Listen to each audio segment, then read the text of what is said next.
Buenas noches, Gran Canaria. Bienvenidos, bienvenidas a este programa, el programa En Persona. Les recordamos que nos pueden escuchar a través de la radio, su radio, la 94.8 de la frecuencia modulada y, como no, también a través de internet, www.canal13digital.com.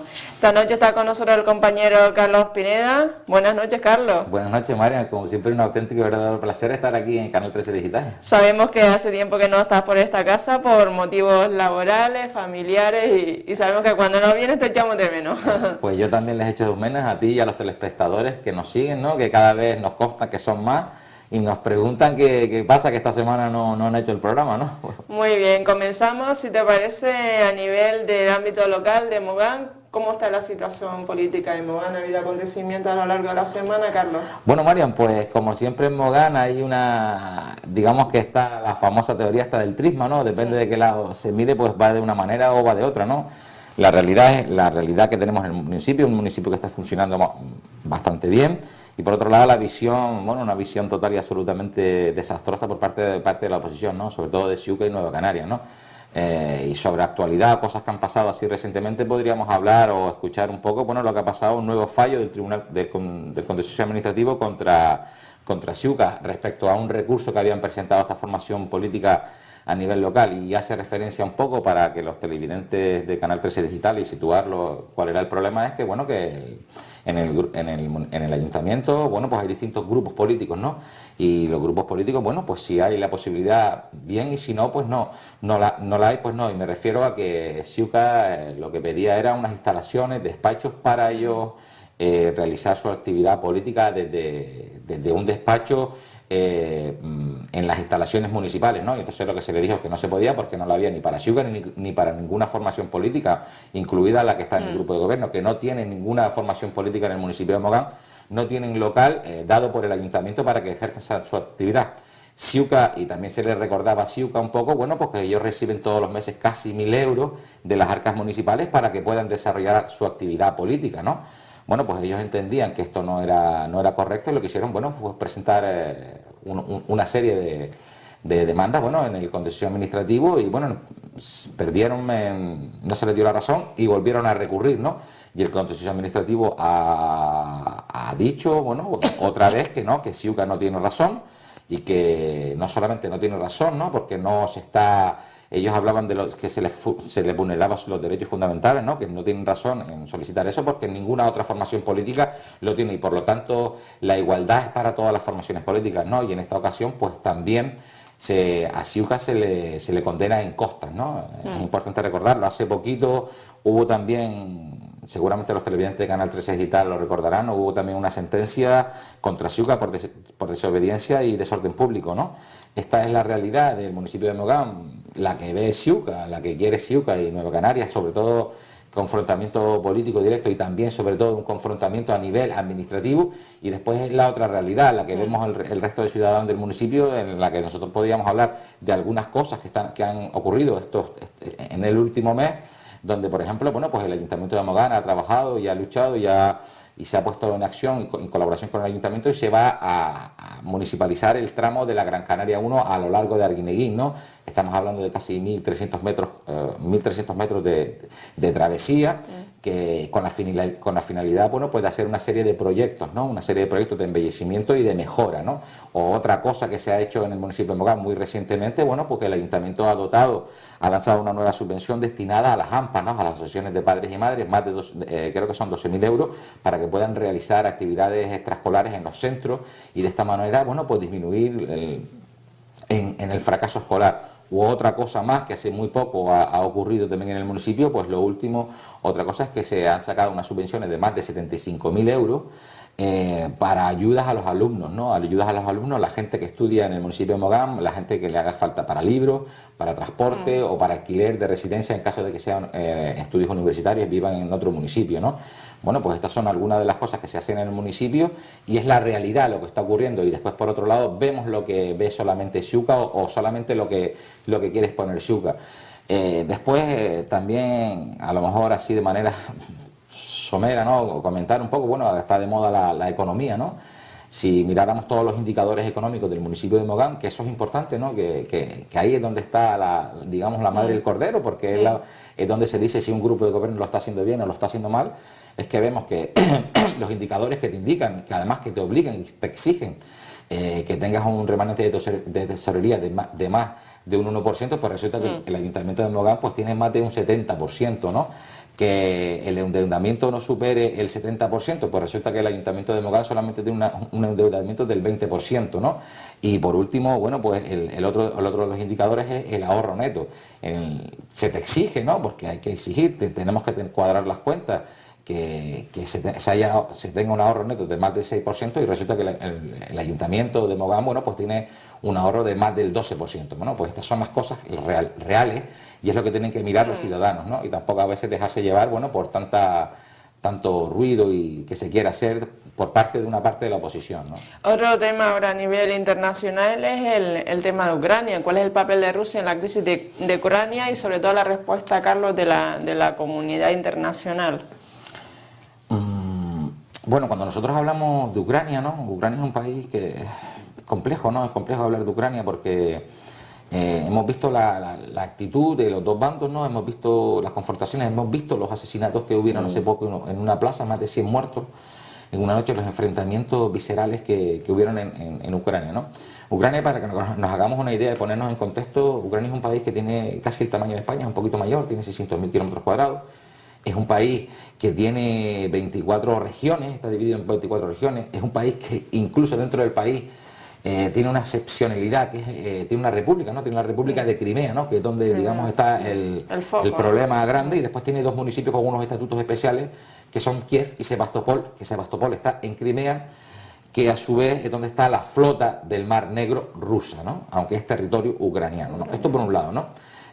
Cuando nosotros hablamos de Ucrania, ¿no? Ucrania es un país que no es un país típico, ¿no? En el sentido de que nosotros quizás a lo mejor miramos el mapa de Sudamérica, el mapa de Norteamérica, o miramos quizás más el mapa de Europa y las fronteras son claras, ¿no? Siempre han sido claras y estas fronteras no han sido marcadas hace muchos años. España es como es hace muchos años, ¿no? A pesar de que los catalanes quieran inventarse algunas cosas y algunos vascos también, vemos que Italia prácticamente igual, vemos lo mismo con Francia, con Luxemburgo, con Holanda, con Bélgica, y a lo mejor la excepción un poco es Alemania, ¿no? Pero Ucrania es un país, bueno, que ha pertenecido a varios imperios, que han habido disputas importantes sobre Ucrania y es un país donde han cambiado las fronteras de muchas maneras, ¿no? Ucrania también es un país de los, digamos, grandes sufridores de Europa, ¿no? Grandes sufridores de Europa cuando nosotros nos referimos a su historia reciente, ¿no? Me refiero al siglo pasado, a principios del siglo pasado, en los años 30, en los años 20, lo mismo que Polonia, ¿no? Polonia también ha sido un país bastante sufrido, un país que fue invadido por dos países a la vez, un país que fue total y absolutamente devastado, un país donde se hicieron guetos para meter a los judíos, ¿no? Un país complejo también, ¿no? El caso de Polonia también, que fíjate tú, ¿no? Que teniendo a lo mejor problemas similares en el sentido, bueno, ellos han sabido caminar por otro lado y no tienen esta confrontación que tienen en estos momentos Ucrania, ¿no? Y para hablar algunos datos importantes de la situación, de la historia reciente de Ucrania, ¿no? Bueno, pues en los años 30, bueno, en la Unión Soviética, Ucrania pertenecía a la Unión Soviética, a ese compendio de países, de repúblicas que conformaban la Unión Soviética, bueno, pues se hicieron una serie de el estilo, las cosas que hacían estos, los comunistas, bueno, pues cogieron y decidieron hacer lo de las granjas comunes y un tema, y lo que se hacía era ponerles cuotas a los agricultores, ¿no? Bueno, pues este cupo de cuotas eran cuotas totalmente absolutamente inalcanzables por los agricultores ucranianos. Bueno, pues esto conllevaron a que en Ucrania murieran de hambre entre los años 30, más de 6 millones de personas, ¿no? 6 millones de personas murieron de hambre, ¿no? Muchísima gente, bueno, esto lo señala como si fuese un auténtico y verdadero genocidio, ¿no? En mi caso también, ¿no? Porque murieron de hambre por culpa de esas políticas y por culpa de esa fortaleza de la Unión Soviética y de esa obligatoriedad, más de 6 millones de personas. Pero es que después, en la Segunda Guerra Mundial, también murieron casi 5 millones, ¿no? 5 o 6, también murieron, de los cuales más de 700.000 fueron judíos, ¿no? Esta es un poco la historia reciente del siglo pasado, de los siglos mediados de Ucrania, y después también es cierto que a partir de los años 50, bueno, pues en Ucrania empezaron a cambiar las cosas y ha sido uno de los países dentro de la órbita soviética, dentro de una de las repúblicas que pertenecían a la Unión Soviética, que más se desarrollaron económicamente, ¿no? Y en todos los sentidos, sobre todo industrialmente y tecnológicamente. Esta es una realidad. llega el año 1991, donde se separa la Unión Soviética y bueno, pues Ucrania también, ¿no? Hubieron negociaciones importantes por la flota, por las armas. Hay que recordar, que decirle a los televidentes, recordarle que bueno, que el armamento que tienen las Fuerzas Armadas ucranianas es armamento obsoleto y viene de la época soviética, ¿no? Ellos no han invertido en defensa como se han invertido a lo mejor otros países de la zona, ¿no? Y también recordar, para situarnos un poquito más y saber de lo que estamos hablando, bueno, que en los años 90, concretamente en el año 91, cuando se separan, se extinguen las distintas repúblicas soviéticas, y en el caso concreto de Ucrania, bueno, pues entran en una crisis económica, total y absolutamente bestial, ¿no? Ellos llegaron a tener inflación por encima de 3 dígitos, ¿no? Estamos hablando de 1000 puntos de inflación, ¿no? Es algo increíble, ¿no? Pero pasó, ¿no? Pero bueno, la realidad es que también hasta hace poquito, bueno, antes de que pasaran todos estos problemas, bueno, pues Ucrania estaba despegando económicamente. Ucrania es un país dentro de Europa que tiene su propia agencia espacial, o sea, los ucranianos pueden lanzar satélites al espacio. Los ucranianos son productores de camiones y los venden en todo el mundo, tenían una economía en cierto aspecto que estaban modernizando y estaban creciendo al 7%, ¿no? Cuando nosotros lo decimos, el 7% es una cantidad bastante relevante si lo comparamos con lo que crece en la zona euro. Por ejemplo, hoy la zona euro, la Unión Europea, ha crecido al 0,3%, ¿no? Ucrania era de los países emergentes que estaba caminando. Bueno, bien, esto es la realidad. Después un poco lo que ha pasado, ya lo hemos visto todo, ¿no? Hemos visto por un lado ese odio antisoviético que hay, ese odio antirruso de una parte importantísima de la población, no de toda, porque hay que recordar lo que en Crimea la mayoría es prorrusa, o sea, que está a favor de Rusia, y también la parte este del país, ¿no? Una parte importante del este del país. Bueno, pues ha habido unos confrontamientos y al final, por un lado, Ucrania estuvo en el dilema de si avanzaba en sus negociaciones con la Unión Europea o si avanzaba de alguna manera en sus negociaciones y su acercamiento económico con Rusia, ¿no? En un primer momento el exministro Yukhanovich, creo que se llama, bueno, pues decidió no seguir con la Unión Europea y sí firmar acuerdos especiales con Rusia, ¿no? Bueno, pues esto desató los acontecimientos que pasaron en esa plaza famosa de Kiev, ¿no? Y esas revueltas importantísimas, ¿no? Que lo que hicieron fue tumbar el gobierno abajo y elegir un nuevo gobierno, ¿no? Bueno, pues una vez pasado esto, los rusos, que son muy celosos en sus cosas, bueno, pues lo que decidieron es que no, que a ellos no les interesa lo que decidió esta parte importante del pueblo ucraniano, y mandaron tropas a las calles, sobre todo en Ucrania, ¿no? Ellos dicen que es para... La realidad es que las tropas ucranianas han sido... las tropas rusas han sido recibidas con banderas y flores prácticamente por una parte de la población de Crimea, ¿no? Que es de la república de la que estamos nosotros hablando, ¿no? Tampoco hay que decir que ha sido toda, ni tampoco es la gran mayoría, ¿no? Porque también otra gente está resguardada en sus casas, no quieren seguir teniendo problemas, y esta es una realidad. Entonces hay un momento complicado, ¿no? Donde Rusia prácticamente ha intervenido en otro país, ha entrado en otro país con sus fuerzas armadas, ha rodeado los propios cuarteles, los cuarteles de los soldados ucranianos. Es cierto que han habido deserciones por parte del ejército ucraniano que se han pasado al bando prorruso, ¿no? Los rusos dicen que no son ellos, que son la gente del pueblo, que lo están haciendo ellos solos, pero la realidad es esta, ¿no? Yo creo que el conflicto hasta ahora ha sido un conflicto local y afectaba únicamente a Ucrania, ¿no? Un país del que hemos hablado, que ha tenido problemas importantísimos. Pero bueno, que esta decisión que tomó el gobierno ruso de entrar en Crimea y poner las tropas en la calle, rodeando a los propios soldados ucranianos, bueno, pues ha desatado una concadenación de efectos colaterales internacionales, ¿no? Y estamos hablando del posicionamiento claro y rotundo de Norteamérica, ¿no? Estados Unidos ha sido pero que muy claro, quizás ha sido la voz más clara de todas, quizás ha sido la voz más clara sobre todo porque, bueno, es el país más poderoso del mundo sin paliativos, ¿no? Nosotros cuando hablamos de Estados Unidos, y para que nos hagamos una referencia, ahora que se están hablando de militares y de tropas y de fuerzas, pues el presupuesto militar norteamericano, que ha sido reducido, ¿no? en esta ocasión, bueno, pues son más de 500.000 millones de dólares al año, y el soviético no llega a los 100, ¿no? El ruso, ¿no? O sea que estamos hablando de unas fuerzas armadas infinitamente superiores a las rusas, ¿no? Hay que recordar también decir que el presupuesto militar norteamericano es el primero y los, 10 y los siguientes 10 presupuestos de países, sumando todos juntos, no superan al de Norteamérica. Por eso hay que decir claro que Norteamérica es un país que puede hablar claro porque se lo puede permitir, entre otras cosas, por ese tipo de respaldo que tiene por detrás, ¿no? También su economía. Pero bueno, los norteamericanos no han amenazado en el plano militar como sí lo ha hecho el gobierno ruso, ¿no? Los norteamericanos han dicho, bueno, usted cambia de actitud ya, y además lo han dicho sin apelativo. Yo creo que han sido los defensores más rápidos, los que tomaron las decisiones más rápido.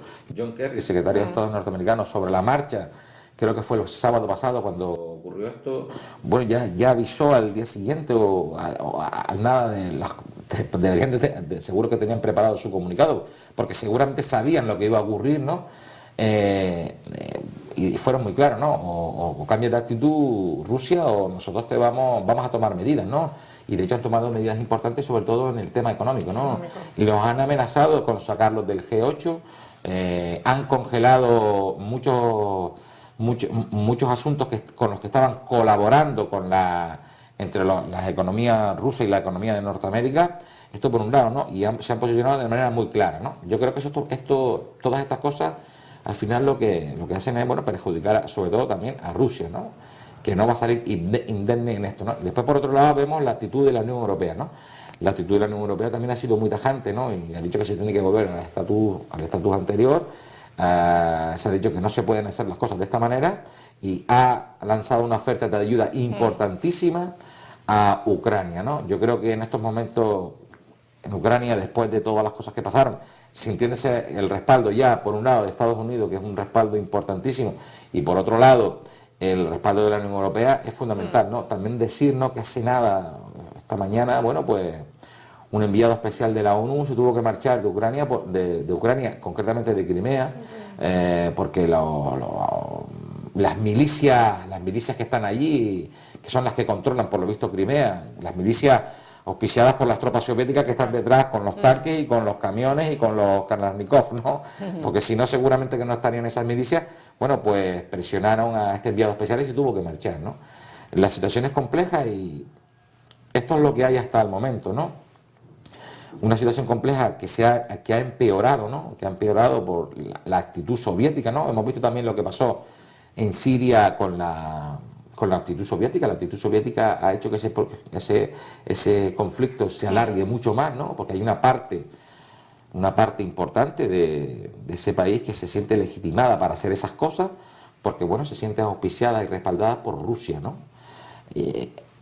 Esto por un lado, ¿no? Y vemos que, bueno, que en Ucrania, pues prácticamente, bueno, pues puede ocurrir lo mismo. Yo espero que no, ¿no? Yo espero que reflexionen todos un poco, ¿no? Y se busquen soluciones negociadas. Yo creo que la Unión Europea va a ser fundamental en este tipo de negociaciones. Hemos visto al propio ministro de Exteriores español, bueno, a hablar y decir cosas en este sentido, ¿no? Yo creo que lo que hay que hacer es volver a enfundar las armas y hablar con respeto e intentar solucionar todos los problemas, ¿no? Habrán prorrusos, habrán antirrusos y habrán muchas cosas, ¿no? Pero la realidad es que también es un país que tiene 42 millones de personas, que es un país que lo ha pasado mal, es un país que estamos intentando empezar a caminar y lo que hay que tener alrededor no son conflictos, sino tener aliados o tener socios y que las cosas funcionen bien. Yo creo que tenemos que empezar a solucionar este tipo de cosas y creo que es fundamental que la Unión Europea en ese sentido camine, ¿no? A nivel nacional, Carlos, se ha publicado el CIS del mes de febrero, donde habla sobre que el pesimismo se instala en el 85% de la población española y sobre todo que las principales preocupaciones de los españoles son el paro, la corrupción y la economía por este orden. ¿Compartes esta valoración que hace el CIS del mes de febrero? Total y absolutamente, ¿no? Yo creo que no hacía falta el estudio, el análisis del CIS, porque es de lo que se habla, ¿no? En España tenemos un problema gravísimo, que es un problema, podríamos decir ya casi estructural, que tenemos casi 5 millones de parados, ¿no? Bueno, pues contra estas cosas hay que trabajar, ¿no? Es un problema que nosotros hemos visto en España, ¿no? Cuando la economía mejor iba, cuando la economía crecía, cuando tirábamos del carro de Europa, bueno, pues en España prácticamente teníamos cifras del paro por encima del 9%, ¿no? Y en Canarias siempre hemos tenido cifras del paro por encima de 2 dígitos, nunca, a pesar de estos crecimientos desorbitados que teníamos, ¿no? Yo creo que tenemos un problema estructural y yo creo que lo que está haciendo el nuevo gobierno es caminar en ese sentido, ¿no? Y de hecho, bueno, este gobierno, el gobierno del Partido Popular y el gobierno de Mariano Rajoy, bueno, pues ha frenado el golpe en seco al paro, y es cierto que no se está destruyendo más puestos de trabajo. Yo creo que eso es importante decirlo, ¿no? Y ahora lo que se tiene que empezar a hacer es empezar a caminar y a tomar medidas en el sentido de crear empleo. Porque la economía española, ahora ya nos olvidamos, pero antes cuando hablábamos de la economía local y lo bien que se está haciendo a lo mejor en el municipio de Mogán, cumpliendo con todos los parámetros, haciendo las cosas bien, para que las cosas funcionen, para poder invertir en un municipio como el municipio de Mogán y poder generar empleo y poder generar riqueza y que se beneficien los vecinos y vecinas del municipio, pues tú tienes que tener una economía saneada, ¿no? La realidad es que el gobierno se encontró una economía total y absolutamente desastrosa en muchos aspectos. Teníamos unos niveles de endeudamiento público importantes, teníamos unos niveles de coste de la deuda pública muy importantes, ¿no? Hablamos aquí, lo recordamos, seguro que los televidentes de Canal 13 Digital, de la prima de riesgo, ¿no? Que la prima de riesgo subía por cualquier cosa. Si Angela Merkel se colocaba un gorro o una gafa, ya la prima de riesgo subía. Si hablaba el presidente del Banco Central Europeo, subía. Si hablaba no sé quién, también subía. Eso fue un auténtico verdadero desastre, ¿no?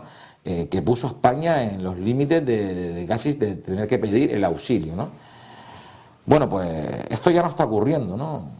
España ha controlado su déficit, España ha controlado su gasto, España se ha reestructurado, se tomaron muchas medidas en el sentido económico que han afectado a los ciudadanos y a la gente, ¿no?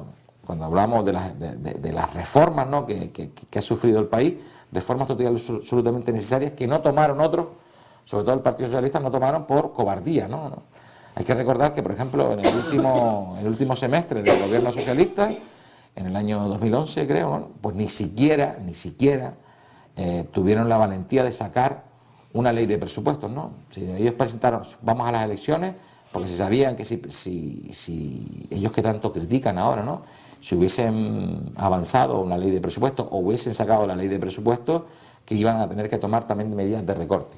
Bueno, pero la realidad es que estas medidas estructurales que se han tomado, estas reformas, han hecho su efecto, y lo hecho es que ya no se está destruyendo trabajo como se estaba destruyendo antes. Y ahora lo que se tiene que empezar a tomar son medidas, una vez estabilizada la economía, para caminar y empezar a obtener resultados. Y estamos viendo, por ejemplo, en el debate del Estado de la Nación, lo que puso sobre el tapete el presidente del gobierno, ¿no? De esto que seguramente los televidentes de Canal 13 Digital lo recuerdan, que es la tarifa plana, ¿no? Que bueno, que si una empresa contrata a un trabajador, no contrata a un trabajador, aumenta su plantilla en una persona y además lo hace fijo, bueno, pues paga de seguridad social solamente 100 euros al mes, una tarifa plana. Si es a media jornada, pues menos, dependiendo. Estamos hablando entre 75 euros y 50 a 100, ¿no? Es lo que por un trabajador, pero estamos hablando de un nuevo trabajador. Bueno, pues este tipo de medidas se pueden tomar ahora. ¿Por qué? Se pueden tomar ahora porque la economía se ha estabilizado y porque hay recursos para que se puedan tomar ese tipo de medidas. Y este tipo de medidas son políticas activas de empleo de verdad. Porque el empleo, lo hemos visto y lo hemos dicho en infinidad de ocasiones y podríamos repetirlo como lo diría un profesor mío, hasta la saciedad, lo crean de verdad y el empleo y la economía lo crea el sector privado, ¿no? Nosotros podemos, como otros políticos que dicen, no, lo que tenemos que hacer es gastar mucho en lo público, ¿no? Pero pues no sé, tendremos que hacer cosas que tengan una eficiencia económica, ¿no? Y por ejemplo, en España estamos viendo que sorprendentemente, a pesar de todas las dificultades, sectores como el turismo están siendo punteros en el mundo. Bueno, pues eso tienen que hacer las empresas privadas, porque son los que las saben hacer. O por ejemplo, otro tipo de sectores como son las empresas que se están dedicando a la exportación. Bueno, estas empresas están creciendo, pues si a un empresario que se dedica a la exportación, a un empresario que se dedica al turismo, tú le das esta posibilidad, estoy seguro que más de uno, y espero que sean miles y miles, optarán por esta solución. Eso sí son políticas de empleo, políticas activas de empleo. Y yo creo que esto es importante que lo recordamos y que se están haciendo cosas para eso. Y creo sinceramente que todas las políticas que se están tomando desde el gobierno van encaminadas en esa dirección. Por otro lado, tú también hablabas de otro problema importante, ¿no? Otro problema importante es la corrupción. Yo creo que contra la corrupción hay que ser implacable, implacables total y absolutamente, ¿no? Y que cuando una persona se demuestra que es corrupto, y cuando yo me refiero se demuestra es cuando ha habido un procedimiento, un juicio, y al final se ha llegado a una conclusión, no antes, ¿no? No vale decir, porque aquí ya lo hemos visto, ¿no? Y además lo vemos mucho en partidos, en formaciones políticas que, bueno, que intentan desprestigiar a su contrincante político, que ni siquiera lo ven como contrincante político, ¿no? Sino lo ven como enemigo, pero enemigo a muerte y enemigo mortal, ¿no? Bueno, y sacan todo lo que pueden y quieren meter a todo el mundo en el mismo saco, ¿no? Yo creo que esto no es justo y que tenemos que ser moderados y pausados también en este tema, ¿no? Mire, que usted se ha demostrado que usted no ha cumplido con sus obligaciones, no solamente no ha cumplido, sino que se ha beneficiado de su situación y de la confianza que le ha dado el pueblo a usted, bueno, usted tiene que pagar. Y yo creo que contra eso hay que ser implacable. Y creo que hay que tomar medidas, sobre todo en la claridad, en la toma de decisiones de algunas administraciones, para que sean más claras, ¿no? Y no se pueden ocultar datos y no se pueden hacer muchas cosas, que creo que también el gobierno está caminando en ese sentido y en esa dirección. Y por último, sobre lo que hacía referencia, sobre sí, lo que más le preocupa a los ciudadanos, pues ciertamente es la economía, ¿no? Y yo creo que si lo que más nos preocupa está en el tercer puesto es la economía, bueno, pues tenemos que empezar a ser más exquisitos. Yo siempre lo digo, si lo recuerdo a los televidentes de Canal 13 Digital, y está bien muchas cosas, pero también es importante no jugar con las cosas de comer, ¿no? Y aquí han habido formaciones políticas que han estado en el gobierno, como el Partido Socialista, que no se sabía muy bien por dónde iba. En cambio ahora hay un Partido Popular que, en el sentido de que ha encontrado el camino, ha sido difícil, y no solamente ha encontrado el camino, sino que está solucionando las cosas, sino también lo ha hecho con la más absoluta certeza de que va a tener un coste político, ¿no? Pero el Partido Popular ha antepuesto los intereses de todos los españoles a los intereses del Partido Popular, ¿no? No así lo que hacen otros partidos, que lo que más interesa es defender los intereses del partido, sus cuotas de poder, como podríamos poner el ejemplo del Partido Socialista o naturalmente Coalición Canaria, ¿no? Que el funcionamiento, las dos premisas más importantes de Coalición Canaria siempre han sido y siempre lo serán su interés partidista y sus cuotas de poder, ¿no? Y hablando, Carlos, de Coalición Canaria, por lo visto le ha salido un posible candidato, que es el alcalde de Puerto del Rosario, Marcial Morales. Posible candidato, digo yo, candidatable a las elecciones de 2015, porque realmente el tema de Coalición Canaria está algo verde, ¿no? Bueno, digamos que Marcial Morales, un poquito hablando sin la biografía política de este hombre, creo que fue consejero de Sanidad con Coalición Canaria. Es un hombre que lleva, creo que 2 mandatos seguidos de alcalde en el Ayuntamiento de Puerto del Rosario, el ayuntamiento más importante de la isla de Fuerteventura. Y bueno, también en declaraciones del propio Marcial Morales, él ha dicho bueno, que él opina que Paulino Rivero es un hombre excepcional y es un presidente fantástico y buenísimo, pero que él está a favor de lo de los 8 años, ¿no? Que él cree que cuando una persona ya lleva 8 años en un cargo tiene que dejarlo, ¿no? Claro. ¿Y qué es lo que va a hacer él, ¿no? Es lo que va a hacer Marcial Morales, cuando dejar el cargo de alcalde para intentar ser presidente del gobierno. Pero ¿cuándo crees que se despejara esa incógnita, esa silla? Bueno, estamos pues, ahora... Te voy a ser sincero, ¿no? Analizando un poco la situación, sinceramente, creo que Marcial Morales es uno de los hombres que sí podría hacerle sombra a Paulino en ese sentido, ¿no? Porque Paulino, digamos que tiene una posición de fuerza en Coalición Canaria, pero también tiene una posición de fuerza Paulino, si lo analizamos desde el punto de vista cómo funciona la Coalición Canaria, que no tiene el apoyo de... Paulino está donde está, pero no tiene el apoyo de su isla, ¿no? No tiene el apoyo de Tenerife, ¿no? Paulino está porque tiene el apoyo de Gran Canaria y de otras islas, entre ellas Fuerteventura, ¿no? Y que el presidente del gobierno el candidato a presidente del gobierno sea un candidato de una isla no capitalina, podría arrastrar hacia sí, bueno, pues muchos apoyos, ¿no? Creo que podría arrastrar muchos apoyos y de islas no capitalinas y también de alguna isla capitalina como podría ser Tenerife, ¿no? Yo creo que el tapado, sinceramente, va a ser Marcial. Habían otros candidatos, creo que Ana Orama habría que descartarla porque tiene demasiadas ganas de ser presidenta del gobierno de Canarias. Se le nota mucho, ¿no? Sí, tiene demasiadas ganas. Y probablemente este hombre, bueno, pues está ahí. Vamos a ver qué es lo que ocurre, pero es complicado. Pero digamos que que también funcionan esas premisas dentro de Coalición Canaria, ¿no? Ellos se lo van a repartir como mejor les convenga a ellos, ¿no? Siempre con sus intereses partidistas y cuotas de poder, y creo que va a ser un tema bastante complejo que también le va a causar un desgaste político importante, ¿no? Yo creo que Coalición Canaria ha demostrado a lo largo de este mandato, a lo largo de esta legislatura en el Gobierno de Canarias, lo que es, ¿no? Seguimos con los mismos problemas de siempre, ¿no? Seguimos... quizás acentuado. Pues, por ejemplo, sobre todo en Canarias, yo sanidad acentuadísimo, servicios sociales o vivienda súper acentuado. También lo creo, ¿no? Exactamente, ¿no? Cuando nosotros hablamos del Gobierno de Canarias, el Gobierno de Canarias gestiona más de 6.000 millones de euros, ¿no? Un 80% va destinado al gasto social, ¿no? Las competencias del Gobierno de Canarias es el gasto social en Canarias, ¿no? Después el 20% en el resto de cosas.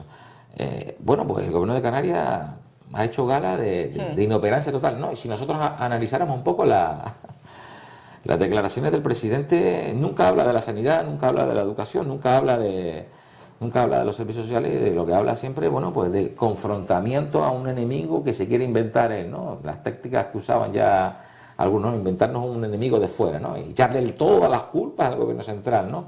Y estar en contra de todo lo que haga el gobierno central, y que el gobierno central maltrata a Canarias, ¿no? Y eso es el discurso continuo de todos los días del presidente, ¿no? Y no solamente el discurso en los medios que tiene, sino además en su televisión privada, que es la televisión pagada por todos los canarios, que es la televisión autonómica, ¿no? Esto es importante que lo recordemos, y además todas estas cosas y actuaciones con el beneplácito del Partido Socialista, que lo apoya, ¿no? Que no dice nada. Que no dice nada. Ahora. Exactamente, no dice absolutamente nada, ¿no? Pero es curioso, ¿no? La actitud en el gobierno de Canarias, ¿no? Porque, bueno, se inventa todos estos problemas que vienen de fuera y después no es capaz de resolver los problemas de Canarias, ¿no? Y para que nos hagamos, y del maltrato, ¿no? Y para que nos hagamos una idea, y los televidentes de Canal 13 Digital, que nos ven en toda la isla de Gran Canaria, que tengan claro y que sepan que el gobierno central, ¿no? El gobierno de Mariano Rajoy, invierte más en Canarias, en Gran Canaria. Podríamos hablar, por ejemplo, del aeropuerto, ¿no? De las inversiones que se están haciendo en el aeropuerto, que todo el resto que invierte el gobierno de Canarias en Gran Canaria, ¿no? Bueno, pues estos son datos que debemos de tener en cuenta, ¿no? Igual que los datos económicos, también tenemos que mirar estas cosas. También, quizás los que maltratan a Gran Canaria es el gobierno autonómico, como nos ha maltratado, por ejemplo, con la propia ley de turismo, ¿no? De turismo. El tema también, ya esta semana, este sábado se celebra el Día Internacional de las Mujeres. Los retos de las mujeres. La mujer hoy es una emprendedora, ama de casa, tiene muchísimas facetas, pero ¿crees que ahora con los recortes, Carlos, se ha pasado de la visibilidad de la mujer a la invisibilidad? La mujer ha vuelto al hogar, a cuidar de sus hijos, de sus mayores. ¿Crees que se ha vuelto un poquito a esa vuelta atrás de la sección femenina? Sí, sinceramente no creo que sea así, ¿no? Yo creo que hay que trabajar en el tema de la igualdad. Siempre puede haber mitos y cosas que tenemos que intentar superar, ¿no? La mujer está donde está gracias a las luchas que han tenido, ¿no? Y hay que recordar que no podían votar, que no podían hacer muchas cosas. En España para que la mujer pudiera acceder a una cosa, necesitaba la firma de su marido, ¿no? Algo total y absolutamente increíble, ¿no? Bueno, pues todo este tipo de circunstancias, bueno, pues se han ido superando poco a poco. Y hay que trabajar y hay que seguir trabajando. No se puede bajar la guardia en este tipo de cosas. Pero sinceramente yo creo que, concretamente las mujeres de la sociedad canaria, creo que son mujeres en el sentido de que pueden y además quieren demostrar, bueno, que están capacitadas para estar en cualquier puesto. Hablamos ya a nivel administrativo, a nivel privado, es totalmente igual, ¿no? Yo creo además y a nivel propio, y creo que está universitario, ¿no? Yo creo que si habláramos, seguramente creo que los datos son así, ¿no? Bueno, en la universidad hay más mujeres que hombres, y en la universidad las notas de las mujeres pues son mejores que las de los hombres, ¿no? En ese sentido, ¿no? Yo creo que esto es importante, y lo que tenemos que hacer es intentar aprovechar eso para el bien común de todos, ¿no? Nosotros vemos algunos países y algunas sociedades que lo que cogen a la mujer es apartarlas, ¿no? Y si no, mire, usted es mujer, usted se tiene que quedar en su casa, ¿no? Pero es que hasta visto desde el punto de vista económico, que no solamente hay que cobrarlo ese punto, sino el social y el resto, ¿no? Bueno, pues está eliminando la mitad de la población, ¿no? Vemos cómo hay mujeres en Marruecos cómo luchan por la igualdad, y periodistas, y tienen problemas, o lo vemos en otros tipos de países, ¿no? Yo creo que es importante tomar medidas en el sentido de que se pueda ayudar siempre a la mujer, y vemos los problemas que tienen las mujeres, ¿no? Y algunos hombres también, ¿no? Cuando nace, hay un nuevo miembro de la familia, hay un nacimiento, que es muy complicado tener y mantener un hijo, es demasiado complicado mantener y tener hijos. y además tener un trabajo, ¿no? Por eso las mujeres siempre lo han hecho, ¿no? Es muy complicado y es difícil, ¿no? Parece que, porque muchos somos padres y muchos somos madres, pero es muy complicado, ¿no? Y vemos que la mujer canaria en ese sentido ha podido, ¿no? Yo quiero felicitarla y apoyarla entonces desde lo más profundo, ¿no? Vamos finalizando también una nota informativa de que salió publicada ayer. Por lo visto, Putin es candidato al Nobel de la Paz, pero entre ellos hay 278 candidatos, entre ellos el Papa Francisco, ya están las quinielas ahí circulando, también el ex analista de la CIA Snowden, también la activista pakistaní Malala. O sea, Putin candidato al Nobel de la Paz, ¿cómo lo ves? Bueno, bueno, seguramente, bueno, para ser candidato, creo que para ser candidato al Nobel de la Paz, bueno, pues hay una serie de requisitos y la gente te tiene que promover, ¿no? Te proponen, ¿no? Y tu propuesta viene respaldada por mucha gente, después es analizada si te lo dan o no, ¿no? Bueno, pues que se lo den, ¿no? Que se lo den, no, pues que habrán solicitado, pues, la candidatura, pues, la habrán solicitado una serie de personas, seguro, pero que el tipo de actitudes que ha demostrado y que ha hecho hasta el momento, poniendo en riesgo la paz en una zona muy, pero que muy complicada y donde más o menos se estaba llegando a un entendimiento, donde se estaban empezando a solucionar las cosas, meter el dedo en la llaga e intentar con posicionamientos de fuerza, bueno, pues eso es todo lo contrario, pero en el otro sentido, ¿no? El premio Nobel de la guerra, ¿no? Que es el que no existe, ¿no? Pero bueno, que es el que habría que darle, ¿no? Porque hay que decir que el que está poniendo las políticas rusas y concretamente Putin es el que ha puesto en peligro la paz y la estabilidad, sobre todo en esa zona, ¿no? En esa zona. Para finalizar, ¿cómo se va a presentar el mes de abril, Semana Santa, en el municipio turístico de Mogán? Bueno, pues Marian, yo espero que se presente bien, sinceramente, se está terminando la temporada turística, ha habido de todo, ha habido mejores días, otros que no han sido tan buenos, pero bueno, intentar siempre defender al máximo la buena calidad, los buenos servicios y sobre todo el clima excelente que tenemos en el municipio de Nogán, en Arguineguín, en Patravaca, en cualquiera de nuestras playas y los excelentes servicios de los que disponemos, ¿no?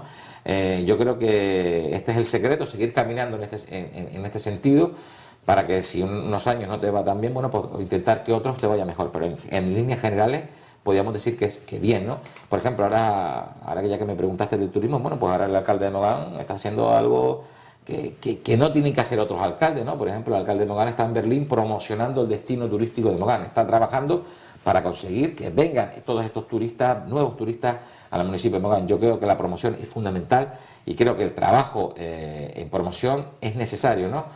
Y vemos a la oposición que hasta incluso critica, ¿no? Que si se va de viaje y que si no, no sé qué, y todas estas cosas, siempre intentándole buscar cuatro patas al gato o buscar la conflictividad y el enfrentamiento. Yo creo que el secreto es trabajar y es muy importante que nos promocionemos en todo el mundo, ¿no? Porque nuestros competidores turísticos también se promocionan, ¿no? Y cuando tú vas a una feria de esta y vas por un destino como el destino de Canarias, como el destino de Mogán, en concreto, como está haciendo Paco González ahora en Berlín. En ese sentido, la diferencia con otros destinos son muy importantes, pero si los turistas no nos conocen, no van a venir. Y, por ejemplo, una de las cosas importantes es, por ejemplo, los servicios públicos que tenemos, ¿no? Aquí si a un turista le pasa algo, bueno, pues mira, hay una serie de hospitales importantes, ¿no?